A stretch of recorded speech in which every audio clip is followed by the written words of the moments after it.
Bom dia a todos. Vamos dar início à sessão de julgamento da manhã do dia 22 de outubro de 2020, da segunda turma ordinária da quarta Câmara da terceira sessão de julgamento do CARF. Nós temos um pedido de preferência e sustentação oral, é o processo Chase Manhattan Holding, vou pegar os números da pauta aqui, 102 e 103, de relatoria da conselheira Thaís. Eu peço Presidente. o apoio para convidar o patrono a ingressar na sala. Pois não? Só a apresentação do colegiado, normalmente você sempre faz? Eu costumo fazer no primeiro dia, mas vamos apresentar. Não, eu achei que era regimental, não precisa Não, não, não, né? não. É no Então primeiro vamos dia, lá. mas atendendo a colocação do Renan, é sempre bom, né? Conselheiro Pedro, nosso decano, conselheira Cíntia, conselheiro Silvio Renan, Bom dia. conselheira Renata, Bom dia. conselheira Lara, Bom dia. conselheira Sabrina, Bom dia. e a nossa vice-presidente, conselheira Thaís. Bom dia, presidente. E eu sou o presidente Rodrigo Mineiro. Então, agora sim, Renan, peço então o apoio para convidar o doutor Leandro Cabral a ingressar na nossa sala. Ok, presidente, irei convocá-lo. Item 102 e 103 da pauta, doutor Leandro Cabral, seu processo será julgado agora. Por favor, verificar a mensagem privada no chat. Itens 102 e 103 da pauta, doutor Leandro Cabral, seu processo será julgado agora. Por favor, verificar a mensagem privada no chat. O patrono já foi convocado, presidente. Obrigado. E hoje é aquele dia que a gente estaria com as malas prontas, todas as malas aqui ou no armário ou aqui na sala, né? E hoje eu sempre penso nisso. O retorno será mais rápido hoje, né?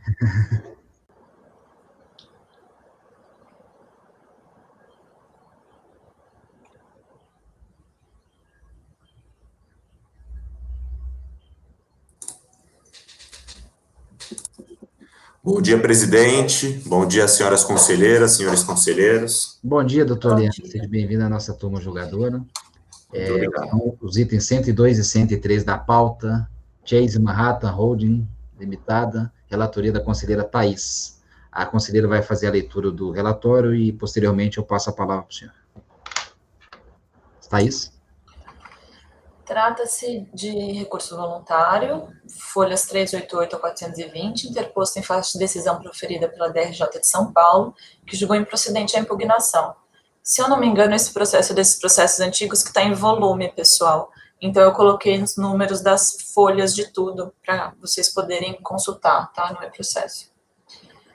Por bem consolidar os fatos ocorridos até a decisão da DRJ, colaciono o acórdão recorrido em verbos. A Chase Manhattan, qualificada nos autos, teve contra si lavrado auto de infração para formalizar a exigência de PIS, incidente sobre receitas financeiras, auferidas nesse período aí que vocês estão vendo no montante de tal. Segundo o termo de verificação fiscal, a ação declaratória. Então, eu já adianto para vocês que a discussão aqui é justamente essa conversa entre essa ação judicial e o processo administrativo, tá? A ação declaratória com pedido de antecipação de tutela, processo final 97612, concedida para recolher, com base no faturamento, conceito de prestação de serviço da Lei 9.715 e alterada em 10 de 3 de 2000, no julgamento do agravo de instrumento interposto pela União, com recolhimento dessa ação, adotando-se a base de cálculo prevista na Lei 9.718, tendo a empresa depositado as contribuições devidas no período de 2 de 99 a 4 de 2000. Para as receitas financeiras auferidas no período de maio de 2000 a outubro de 2001 e dezembro de 2001, sujeitas à incidência da contribuição, não houve depósito, e o tributo foi lançado sem suspensão da exigibilidade. Em 2 de 12 de 2003, a empresa impugnou o auto, alegando que, em razão da concessão da tutela antecipada requerida na ação declaratória, posteriormente ratificada por sentença parcial de procedência, no sentido de que o PIS fosse recolhido com base de cálculo estipulada pela Lei 9.715, com base no faturamento, que é receita de prestação de serviço, o crédito tributário se acha com sua exigibilidade suspensa até a revisão definitiva da sentença, hipótese de suspensão prevista no artigo 151.5 do CTN. O argumento se acha escorado na jurisprudência do, então, Conselho de Contribuintes, né, ver como é antigo o caso, e STJ, trazida à colação. A seguir, em arrazoado e ilustrado por ensinamentos doutrinários, a impugnante se insurge contra os acréscimos legais que compõem o crédito tributário. Tá?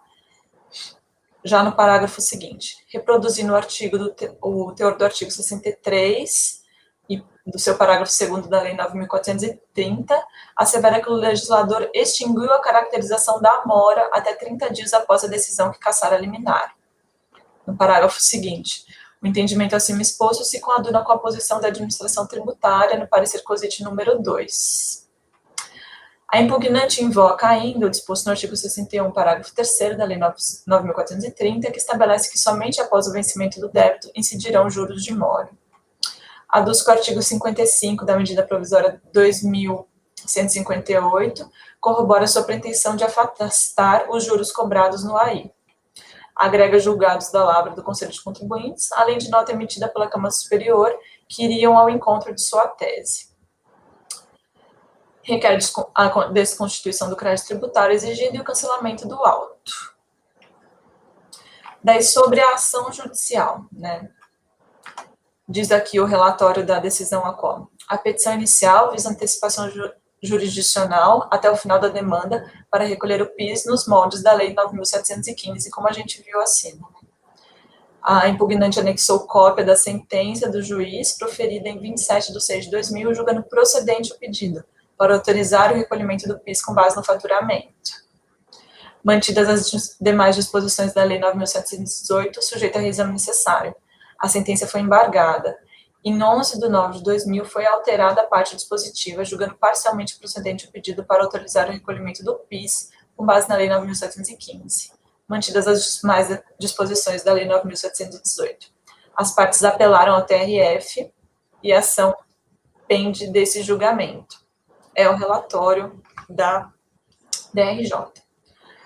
Voltando às minhas palavras, o julgamento da impugnação resultou no acórdão 16.17.141 da DRJ São Paulo, cuja emenda segue colacionada abaixo. Aí vocês estão vendo, a questão foi de nulidade, falta de recolhimento, multa de ofício e juros de mora. E resignada, a contribuinte recorre a este conselho repisando os argumentos de sua impugnação. É o relatório, presidente. Ok, doutor, 9 horas e 34 minutos. O senhor tem a palavra por 15 minutos. Ilustre senhor presidente, primeiro gostaria de enfatizar a minha satisfação em revê-lo e rever as conselheiras e os conselheiros aqui presentes, que, mais do que conselheiros do CARF, são atuantes na academia, né, e estudiosos do direito aduaneiro ou tributário também, mas o aduaneiro tem a sua autonomia. Então, é uma grande satisfação estar aqui para aprender com vocês.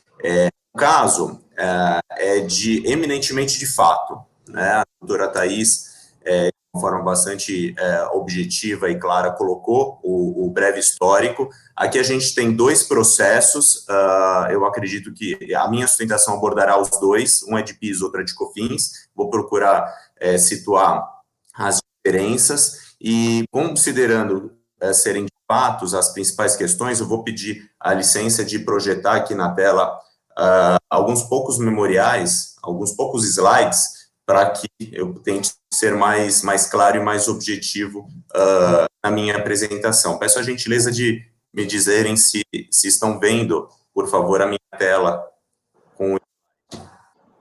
Sim? Ok, sim. Muito obrigado. Bom, então, indo direto aqui ao ponto, o pedido da recorrente no processo de PIS é de exclusão da multa de ofício, tendo em vista que no momento da lavratura do auto, o tributo estava com exigibilidade suspensa por conta de decisões favoráveis. Por que decisões favoráveis? Porque nós tínhamos tanto a tutela antecipada como a sentença já confirmando a tutela antecipada, e no caso da COFINS, o que nós pedimos é a exclusão dos juros de mora fundado na súmula 5, tendo em vista que a suspensão da exigibilidade reconhecida pela própria autoridade autuante, que era de depósito judicial, implica, essa causa suspensiva da exigibilidade implica a exclusão dos juros de mora. Como essa questão da COFINS, a exclusão dos juros de mora, depende única e exclusivamente do fato do depósito, e esse foi confirmado pelo próprio fiscal, aqui eu não vou me alongar em relação a esse ponto. Eu vou me ater mais à questão do PIS, porque houve, vamos dizer, uma interpretação, a nosso ver, equivocada da DRJ sobre a suspensão da exigibilidade do PIS, e que acabou implicando a mesma interpretação da autoridade fiscal, que acabou implicando em manter-se a multa a despeito da suspensão da exigibilidade. Pois bem, vamos aqui à linha do tempo. Então, nós temos a ação declaratória ajuizada em março de 99, a antecipação da tutela ocorrida ainda em março de 99, e passo seguinte, um ano após a decisão do agravo de instrumento da União Federal para suspender parcialmente essa antecipação de tutela, 3 meses após, em junho de 2000, a sentença confirmatória da antecipação da tutela, e que gera 2 efeitos importantes para nós. Ela confirma a antecipação da tutela, então torna essa antecipação definitiva, deixa de ser, então, essa decisão interlocutória e passa a ser uma decisão de mérito no bojo da sentença, e caça os efeitos, automaticamente caça os efeitos da decisão do TRF em agravo de instrumento. O agravo de instrumento, ele perde o objeto. Isso ainda em junho de 2000. Lá em novembro de 2003 que vem os autos de infração. Então, os autos de infração em relação ao PIS, que é o foco aqui, eles são lavrados na vigência de causa suspensiva. O que diz a DRJ? Ela vai falar o seguinte: olha, de fato, havia decisão favorável ao contribuinte. No entanto, a tutela antecipada, ela só veio para a redação do 151 do CTN em 2001, por meio da Lei Complementar 104, né? Então, eu não posso considerar, a DRJ falando, como causa suspensiva rígida a afastar a multa de ofício na forma prevista no artigo 63 da 9430. Por que a contribuinte, a recorrente, discorda dessa interpretação? Porque o momento em que o fiscal deve aplicar a lei é 2003. 2003 que o fiscal olha o cenário, vamos dizer, olha os fatos, e tem ali que decidir verificar, na verdade, se há ou não, se cabe ou não a multa de ofício, primeiro, à luz do artigo 63, que é claro ao falar que, havendo causa suspensiva, não cabe a multa de ofício, e quais são as causas suspensivas previstas no Código Tributário Nacional. E em 2003, já havia, por óbvio, o artigo 63 da 9430, impedindo a combinação de multa para caso de tributo que é exigibilidade suspensa, e também já havia, entre as causas suspensivas previstas no Código Tributário Nacional, a antecipação de tutela. Lembrando que, anteriormente, havia apenas a concessão de liminar, e depois foi adicionada a antecipação de tutela. Então, é fato que em 2003, quando há a lavratura do auto de infração, havia os fatos, os 2 fatos, digamos, necessários, 2 elementos necessários para impedir a aplicação da multa, que é uma base legal para impedir a aplicação da multa e o fato causa suspensiva rígida. Podemos aqui parar nesse ponto, porque é isso que é suficiente para a defesa da contribuinte contra a aplicação da multa de ofício. No entanto, só para mostrar um fato subsequente, nós temos aí um acórdão TRF negando o provimento, apelação e a remessa oficial para autorizar o recolhimento com base na 9715. E um outro, ou seja, que manteve, ainda em 2007, ou seja, bem depois da lavratura do auto de infração, manteve a causa suspensiva. E um aspecto importante, de cunho exclusivamente processual, na questão da recorrente foi um equívoco da DRJ, é que o relator da DRJ fala o seguinte, de fato, o contribuinte ele teve a tutela antecipada, ele teve a sentença favorável, ele apelou, o contribuinte, e a sua apelação, ela foi recebida no duplo efeito. Ao ser recebida no duplo efeito, a sua apelação do contribuinte, suspenderia os efeitos da antecipação de tutela. O equívoco aqui. Por que equívoco? Porque não pode um recurso do próprio contribuinte suspender os efeitos da sua própria antecipação. E havia, já na época, no artigo 520, inciso 7 do CPC, previsão expressa de que a apelação será recebida apenas no efeito devolutivo quando ela confirmar a antecipação dos efeitos da tutela. Então, verificando-se o despacho que recebeu a apelação, que fala recebida nos regulares efeitos, enquanto a RJ entende que regulares efeitos, no caso concreto, é devolutivo e suspensivo, na verdade, e aí está o equívoco, a própria lei define que o efeito é meramente devolutivo. Sob de violar o próprio CPC, que define o efeito apenas devolutivo em se tratando de sentença favorável, né, ao autor da ação que confirma a antecipação da tutela, e também a incorrer numa situação absurda de o próprio contribuinte, num recurso seu, se prejudicar ao suspender os efeitos da sua própria decisão de antecipação de tutela. Então, e nos parece, prezadas conselheiras e senhores conselheiros, nos parece que esse foi o principal motivo do acórdão da RJ, e isso fica claro no acórdão, que basicamente, ele falou, olha, porque você já tinha interposto a apelação, ou porque você interpôs a apelação e ela foi recebida com efeito suspensivo, você não tinha uma causa suspensiva rígida. Isso, com devido respeito, é errado. Esse raciocínio é errado, ele não condiz com a lei e também não condiz com a realidade. Então, afastado esse equívoco, é fato que tínhamos sim uma causa suspensiva e a interposição de apelação por parte do contribuinte não afastou essa causa suspensiva. Aqui nos próximos slides, apenas nos estendemos para mostrar o que já dissemos na lei. Então, o artigo 151 prevê tanto a liminar como a tutela antecipada como causa suspensiva da exigibilidade.